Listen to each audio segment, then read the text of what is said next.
So, schedule natin. Hihintayin kita ha. Tatapatan ko yung Santo Niño mo ng isa sa gamit ko. Tatapatan ko yan. Schedule natin ngayong Friday, November 14, 10 a.m. sa foreign shooting range dito sa Naik, Cavite. Hihintayin kita.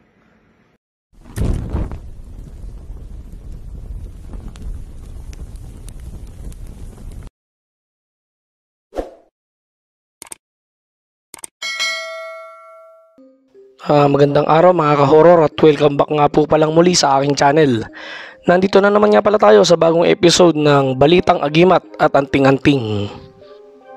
Bali sa huling video nga na ipinakita ko sa inyo mga ka-horror ay tinalakay natin yung ginawang paghamon ni Divine Master dito kay Idol Commander Bantugan na kung saan gusto niyang mag-testingan sila ng kanilang mga gamit.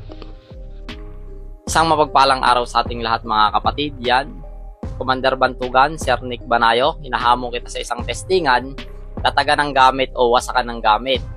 Hinahamon kita, ilalatag ko itong pinakamahusay na magaling kong gamit na Santo Niño de Cebu, itong Santo Niño may kapa.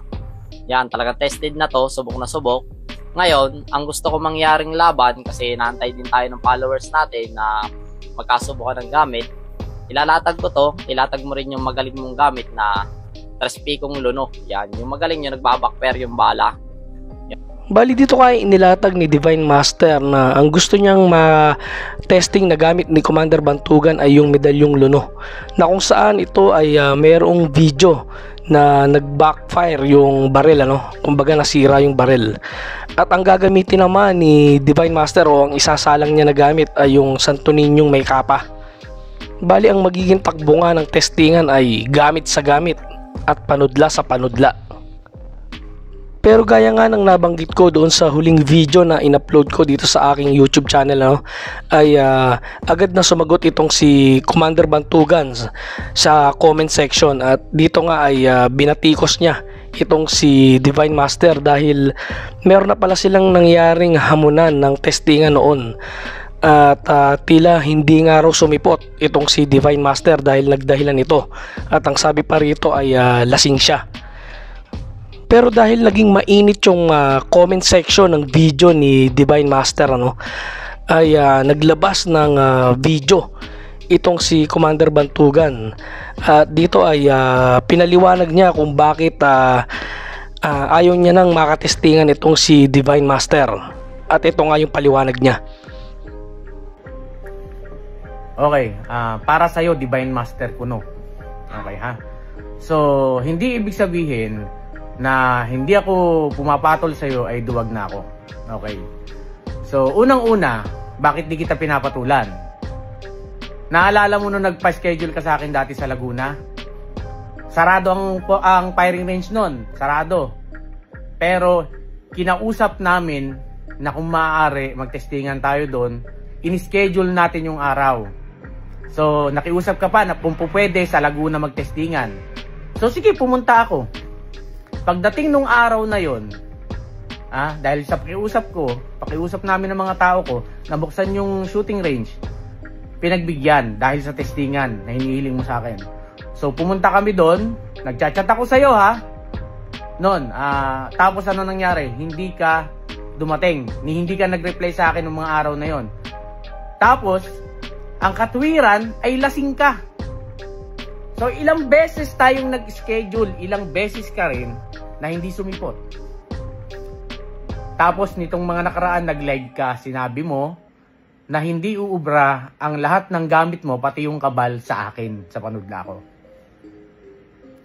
Nagkakatsa tayo, alam mo yan. Ngayon, pa-idol-idol ka pa ng tawag sa akin, Ngayon, medyo lumalaki na yung ulo mo. So, gusto mo kaagad makilala, naghahamon ka na. Okay. Pero tila nag-iba ang ihip ng hangin, dahil sa kalagitnaan ng video na inilabas ni Commander Bantugan ay bigla siyang pumatol sa hamon ni Divine Master. Pagbibigyan kita sa pagkakataong ito ulit. Kasi ayoko na sana dahil nga ilang beses na akong parang nasayang yung oras ko sa pagpunta dun sa schedule na hinihiling mo. Punta pa akong Laguna, tapos di ka naman dumarating. So sige, pagbibigyan kita. Pero sa pagkakataon na ito, dito naman sa amin. Ikaw naman ang pupunta. So, schedule natin. Hihintayin kita ha. Tatapatan ko yung Santo Niño mo ng isa sa gamit ko. Tatapatan ko yan. Schedule natin ngayong Friday, November 14, 10 a.m. sa foreign shooting range dito sa Naik, Cavite. Hihintayin kita. At dito ay naglatag si Commander Bantugan ng ilang simpleng kondisyon lang naman para matuloy ang ganitong klase ng testingan. Isa pang kondisyon, magdala ka ng sarili mong baril. Ha? Para baka sabihin mo naman hindi mo sa ulado yung sight ng baril ko. So magdala ka ng baril mo para sa ulado mo talaga yung kung saan takbo ng bala ng baril mo. So yun, hihintayin kita November 14, 10 a.m. sa foreign shooting range dito sa Naik, Cavite. Hihintayin kita. Ikaw nagamon, ikaw ang pumunta. Yun lang. So yun ang mga ka-horror, at nakalalamang ay matuloy na yung gagawing testingan ng dalawa. At ito nga ay in-schedule ni Commander Bantugan ngayong November 14, ngayong paparating na Biyernes sa foreign shooting range.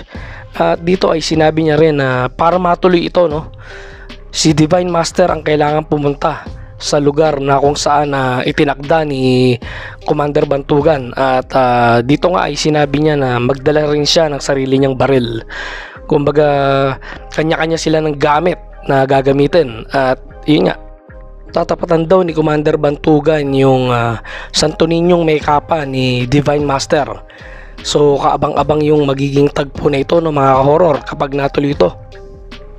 Nagbigay naman ng kaunting paliwanag itong si Commander Bantugan na kung sakaling mawasak ni Divine Master o mabutas ni Divine Master yung gamit ni Commander Bantugan ay wala namang mawawala sa kanya dahil hindi naman siya nagbebenta ng mga gamit na pangbala.